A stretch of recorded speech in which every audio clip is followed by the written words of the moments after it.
amigo, ¿cómo estás? ¿Qué te cuentas? ¿Qué tal? ¿Qué hay de nuevo? Bref, j'espère que tu vas bien. Bienvenue sur la chaîne Hola Amigo pour apprendre l'espagnol et découvrir la culture d'Amérique latine et d'Espagne. Aujourd'hui, tu es sûrement encore en confinement, tu es encore bloqué chez toi, mais ça tombe bien parce que je vais te partager une routine hyper efficace pour apprendre au quotidien l'espagnol depuis chez toi.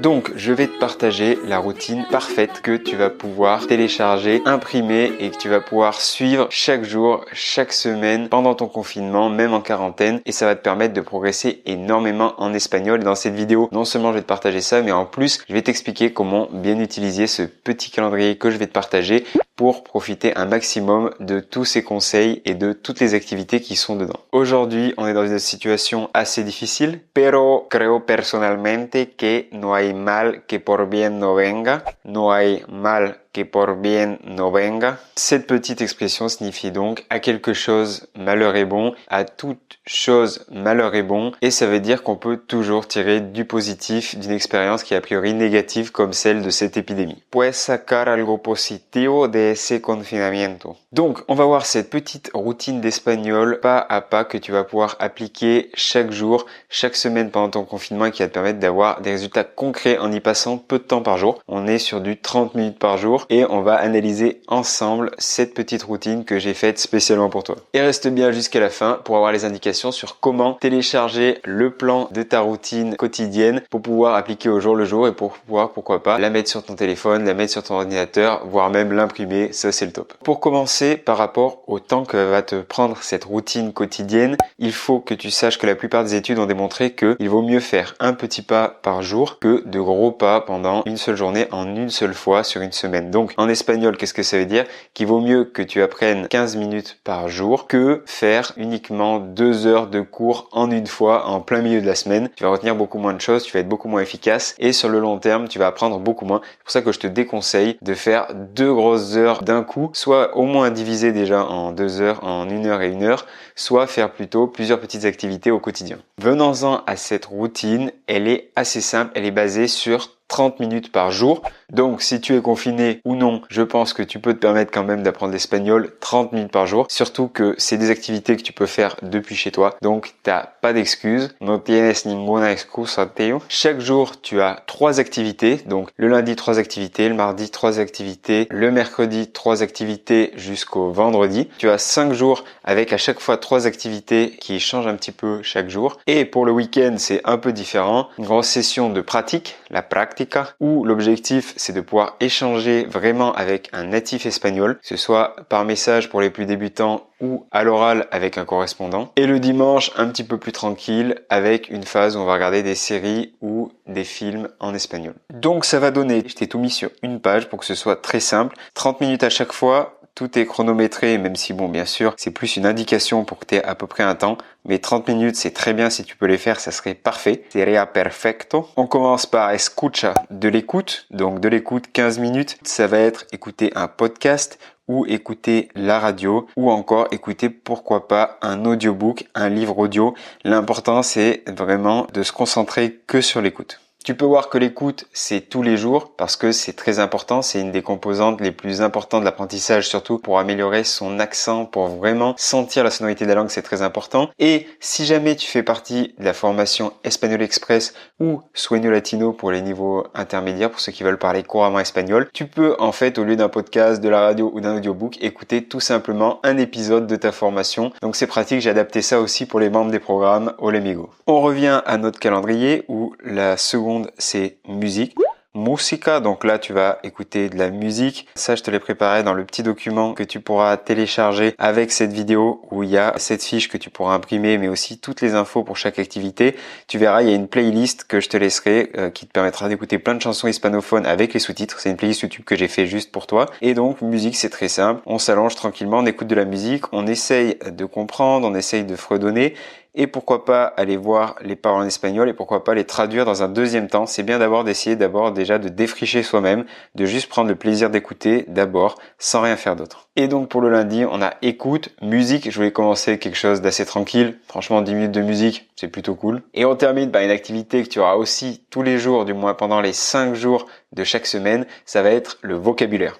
Le vocabulaire, j'ai marqué 5 minutes par jour, tu peux faire un peu plus, mais 5 minutes c'est largement suffisant. Et pour apprendre le vocabulaire, je t'invite à utiliser des flashcards, je t'invite à utiliser des applications efficaces comme Memrise, Mosalingua, Tiny Cards, Quizlet. Je t'ai tout détaillé dans le document que tu pourras télécharger et dans la formation gratuite en 5 jours que tu peux suivre aussi, dont tu trouveras le lien dans la description. Donc pour cette activité, je t'invite à aller voir dans la description pour savoir comment tu peux bien apprendre le vocabulaire. On passe au mardi qui ressemble bien sûr au lundi. On va retrouver l'écoute, le vocabulaire 5 minutes qu'on retrouvera tous les jours quasiment. Et à la place de la musique, j'ai mis juego. Pour ces 10 minutes de jeu, tu peux tout simplement jouer à un jeu vidéo et le mettre en espagnol. Ça marche, ça fonctionne. Tu peux aussi faire des mots croisés, des mots fléchés ou tu peux encore jouer à des petits jeux en ligne. Dans le document que tu pourras télécharger, tu auras des liens pour pouvoir trouver des jeux en espagnol, des choses pour jouer un petit peu comme ça, des petits quiz, des choses très sympas. Mercredi et jeudi, 2 activités un petit peu similaires. Olamigo Dial et Olamigo Gram. Le nom est un petit peu bizarre, mais en fait c'est très simple. Olamigo Gram c'est Olamigo Grammatica.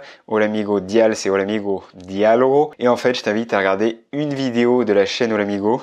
La première, pour Gram, ça va être d'écouter une vidéo sur un élément de grammaire ou de conjugaison que tu as du mal à maîtriser pour que tu puisses l'apprendre tout simplement ou pour que tu puisses avoir une explication claire. Et Dialogo, c'est suivre un des dialogues qu'il y a sur la chaîne, sous-titré en français avec ou sans les sous-titres d'ailleurs, un des dialogues espagnols qu'il y a sur la chaîne pour voir si tu comprends tout, pour que tu puisses facilement retrouver tous les dialogues hispanophones de la chaîne et toutes les vidéos sur la grammaire et la conjugaison de la chaîne bien classées. Tu retrouveras pareil dans le document que je vais te passer avec cette routine quotidienne 2 liens avec un pour la playlist qui regroupe tous les dialogues et un avec la playlist qui regroupe tous les vidéos sur la grammaire, sur la conjugaison. Comme ça, t'as plus qu'à cliquer et le mercredi et le jeudi choisir ta vidéo très facilement. Et si jamais tu ne trouves pas la vidéo qui te va sur la chaîne Olamigo, tu peux bien sûr regarder une vidéo de grammaire de conjugaison sur une autre chaîne. C'est pas interdit, mais vu tout le contenu qu'il y a sur Olamigo, je pense que tu as de quoi faire déjà et de quoi apprendre beaucoup de choses. Hay un montón de recursos en este canal. Donc mercredi, jeudi, on regarde des vidéos et on continue avec l'écoute et avec le vocabulaire. Pour le vocabulaire, je voulais aussi te dire que si jamais tu es sur le programme Espagnol Express ou Sueño Latino, tu peux directement aller voir les flashcards et réviser avec toutes les flashcards qui est en bas de chaque épisode. Ça, c'était le point spécial pour les membres des formations Olamigo. Et le vendredi, on passe à une autre activité en plus de l'écoute et du vocabulaire, c'est l'écriture.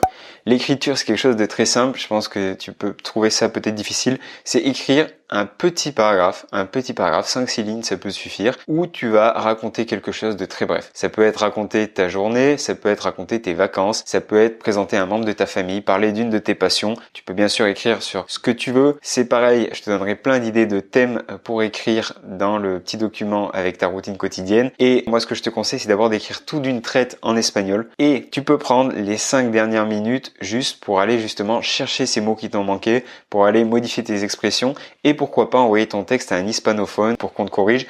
Ce serait la dernière étape qui te serait vraiment utile, mais ne corrige qu'après avoir fait un premier essai brut sans aller sur le dictionnaire, sans essayer de traduire. Je sais que c'est difficile, mais c'est comme ça que tu vas progresser. Ok, donc si tu es arrivé jusqu'au vendredi, le samedi, les 30 minutes, ils seront dédiés à la pratique. Sí, porque cuando uno aprende un idioma, lo más importante es hablarlo, ¿no? Quand tu apprends une langue, le plus important finalement, c'est de la parler. Donc ce samedi, il faut que tu trouves un correspondant espagnol avec qui pratiquer. Tu peux pratiquer à l'écrit si tu es vraiment débutant complet et que tu te sens plus à l'aise au départ, juste chatter, envoyer quelques mails ou quelques messages. Et si tu as un niveau plus élevé, tu peux trouver un correspondant et faire des Skype, faire des visioconférences avec lui. Pour ceux qui font partie du programme Sueño Latino, vous avez toute la série de tutoriels sur votre plateforme de formation où vous pouvez voir comment trouver de A à Z un correspondant. Et si tu ne fais pas partie du programme Sueño Latino et que tu veux trouver un correspondant, je vais te donner 3 sites qui vont t'aider à faire ça. Le premier, c'est Tandem,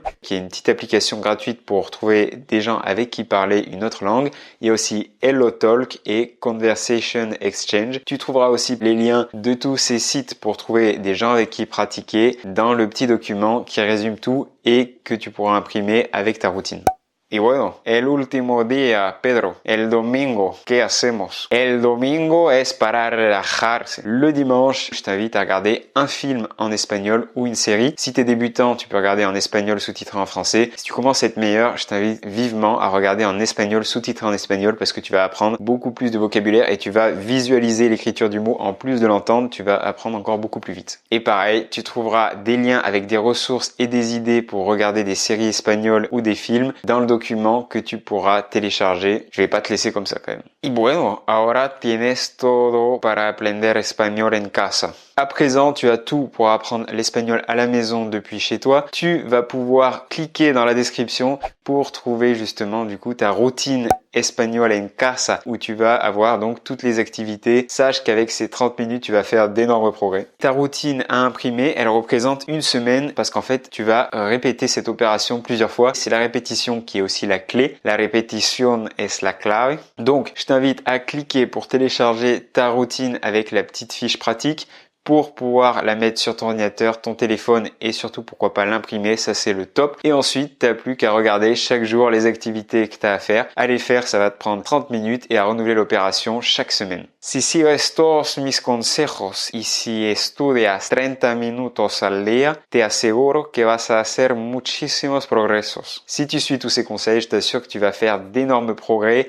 Et si tu veux plus de détails sur les ressources que tu peux utiliser pour faire les activités, je t'invite à télécharger, à t'inscrire à ta formation gratuite en 5 jours où je te donne aussi toutes les ressources que tu pourras ensuite utiliser en activité. Et voilà, c'est tout pour aujourd'hui. Bueno, cuídate y quédate en casa, amigo, por favor. Prends soin de toi et reste à la maison si tu es toujours en confinement. Et bon apprentissage depuis chez toi.